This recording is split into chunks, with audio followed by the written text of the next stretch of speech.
مجھ سے یہ رسول اللہ کی طرف جو ایک جھوٹی بات منسوخ کرنے کی جو ہے گناہ ہو گیا ہے، مجھ سے یہ بات سردرد ہوئی ہے، اللہ تو معاف فرمائے۔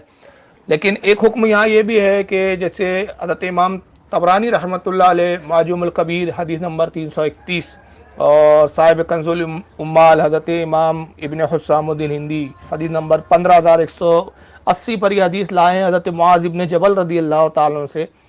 کہ اللہ کے رسول صلی اللہ تعالی علیہ وسلم نے ارشاد فرمایا کہ اعلانیہ گناہ کی توبہ جو ہے وہ اعلانیہ ہوتی ہے،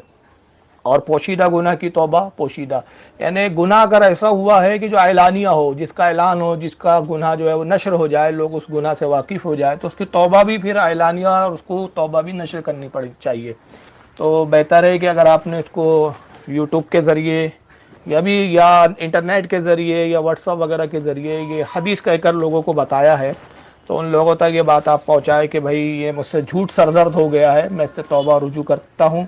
اور آپ بھی میری توبہ رجوع پر گواہ ہو جائیں، یہ ضروری ہے۔ اور اگر آپ نے ایسا نہیں کیا، گھر میں بیٹھ کے خالی توبہ کر لی، تو یہ توبہ صحیح نہیں ہے، شریعت کے مطابق نہیں ہے۔ اللہ تعالیٰ آپ کو سلامت رکھے۔ واللہ اعلم ثم رسول عالم۔ السلام علیکم ورحمۃ اللہ تعالیٰ وبرکاتہ۔